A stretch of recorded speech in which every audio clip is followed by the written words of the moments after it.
Yang pertama mungkin ke Pak Edi terlebih dahulu. Pak Edi, ketika kita mendengar bahwa Donald Trump akan memberikan atau menuju regulasi tarif resiprokal yang ada, dari yang tadi 32%, akhirnya menjadi 47%, ini perkembangan terbarunya. Apa yang terlintas di benak Anda untuk perdagangan Indonesia secara general? Kalau dari saya itu semuanya tadi sudah disampaikan oleh Pak Edi. Tapi kalau dari saya ngelihatnya, yang seperti ini itu kan ngelihatnya dari sisi leverage dan momentum. Iya, iya.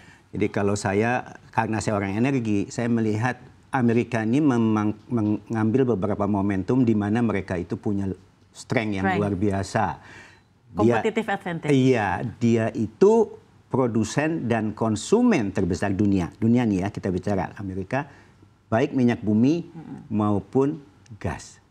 Jadi produksi minyaknya itu 20 juta barrel per hari. Konsumsinya kurang lebih sedikit gitu ya. Nah dia berarti kan net exporter. Padahal kita tahu sebelumnya Amerika itu mengimpor setengah dari kebutuhan minyaknya dengan teknologi fracking yang luar biasa tinggi. Mereka itu jadi sekarang salah satu atau mungkin yang eksporter gas terbesar di dunia. LNG-nya itu di atas 90 juta ton per tahun. Gitu ya. Jadi mereka itu merasa, kalau saya dari segi energi security-nya udah secure, ini momentum yang dia bisa ambil, gitu ya. Karena dia nggak takut nih kalau udah hal-hal yang sifatnya komoditas strategis itu. Nah itu dipakai buat menekan salah satunya gitu. Kebetulan kita memang agak sedikit tergantung dari Amerika untuk mengimpor, khususnya sekarang LPG. Tapi jangan lupa bahwa kita sudah, atau Pertamina sudah menginisiasi mengimpor LNG dari awal 2015-an gitu. Nah ini yang menurut saya yang seperti ini tuh kan economically motivated sebenarnya harusnya gitu ya. Jadi kalau ini menguntungkan, there is nothing wrong with importing and exporting from both countries. Masalahnya kan kita percaya, kalau ekonom tuh percaya bahwa trading itu welfare enhancing gitu ya. Nah cuman kan ini kita bicaranya jadi kayak game theory gitu ya. Somebody will have to win and somebody will have to lose. Ini udah jadi zero sum game dibanding win-win.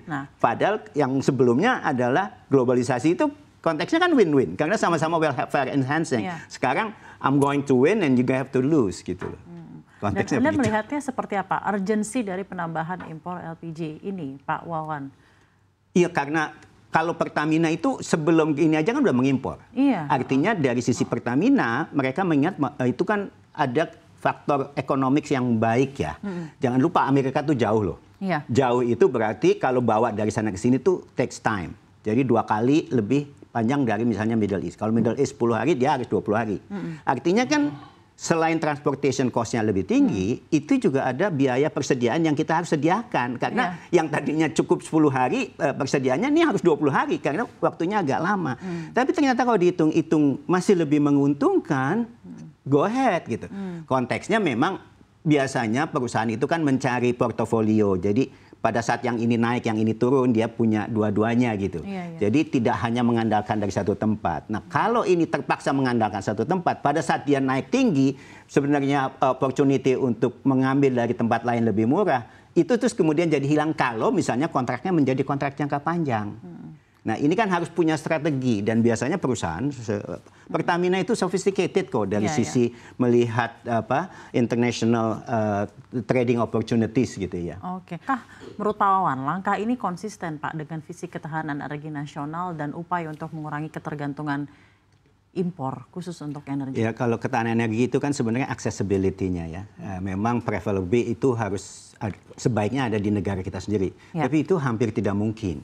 Hampir seluruh negara itu membutuhkan yang intinya adalah kan keekonomian ujung-ujungnya. Mana yang paling make economic sense gitu kan. Nah, kalau tadi katakan tadi 16 atau 18 billion dollars itu kalau kontribusinya dari minyak dan gas itu kan cuma sekitar nggak sampai 3 gitu ya. Dari LPG itu 2,4 billion tahun 2024 nih ya setahun. Kalau minyaknya mungkin sekitar 500 jutaan, jadi 2,8-an ini itu adalah yang dikontribusikan. Cuman jangan lupa bahwa ini adalah sesuatu yang orang ngelihatnya berlanjut nih terus-terusan gitu ya. Kalau beli pesawat kan one off gitu ya. Tapi kalau energi ini kan kita butuh terus, apalagi gas kita itu defisit sekarang. Artinya kita itu membutuhkan gas yang jauh lebih besar misalnya. Nah, pertanyaannya kan sederhana, apakah dengan mengimpor dari Amerika dan bukan negara lain itu membawa manfaat selain yang memang tadi trade negotiations segala macam yang ditunggu dari sebelah sana. Betul. Dan ternyata ada economic benefit khususnya buat LPG dan LNG karena bahan atau harga dasarnya mereka gas itu, mereka kan gasnya berlimpah. Tadi saya bilang mereka itu net ekspor ya. Gasnya berlimpah itu Henry Hub cuma di sekitar harga di bawah $4 per million BTU. Kita HGBT aja di 6, 7 bahkan gitu ya. Jadi di harga dasar mereka itu sudah sangat kompetitif. Artinya kalau harga komoditas yang kita impor atas dasar harga yang kompetitif, by all means itu bisa dihitung dan karena apa kita mengimpor itu karena ekonomis. Tapi kalau minyak mentah ceritanya agak lain. Harga itu sama gitu ya. Dari manapun kurang lebih sama. Bedanya cuma harga beda arbitrase aja. Jadi si panjangnya rantai pasok transportasi itu tidak bisa dikompensate oleh perbedaan harga. Jadi kalau kita minyak mentah, selain memang mungkin kita harus cek ini kualitasnya pas apa enggak buat kilang kita, itu enggak memberikan keuntungan. Itu sudah jauh gitu ya. Kita bisa ngambil dari tempat lain, misalnya Afrika Barat, misalnya dari Timur Tengah yang punya minyak mentah yang sesuai dengan kita. Kita tuh agak tersandera karena kebutuhan kilang itu minyak mentahnya mayoritas harus yang sweet crude, yang low sulfur. Amerika yang surplus, yang diekspor itu sebenarnya low sulfur. Tapi dia jauh gitu ya. Kalau misalnya ngekspornya dari pantai barat masih mending. Tapi kalau dari pantai timur atau dari Gulf of Mexico, jauh tuh. Lama itu gitu ya. Dan kita kan butuh bulk gitu ya. LPG kebetulan bulknya dapat gitu ya. Dari tadi sekitar 6 atau 7 jutaan impor. Itu hampir 4 datang dari Amerika. Jadi kalau udah dapat economies of scale-nya. Tapi kalau kebanyakan juga mungkin kita put our risk in one basket yang nanti kalau ada apa-apa agak berat juga buat kita gitu. Nah, balik ke tadi pertanyaan bahwa energy security-nya akan seperti apa. Jauh itu kan energy security juga gitu ya. Kalau yang lebih dekat lebih oke. Jadi sebenarnya kalau dari segi energy security saya nggak masalah dengan impor selama itu bisa berkesinambungan dan affordability-nya terjaga gitu ya. Cari yang paling murah. Nah, memang kalau bisa portofolio ada beberapa supplier. Sekarang kan kita memang Amerika terbesar gitu ya. Tapi ada beberapa dari minyak mentah LPG dari Timur Tengahnya juga kita tetap maintain. Ya kalau nambah, kalaupun nambah dari tadi hampir 2,4 billion itu nambah.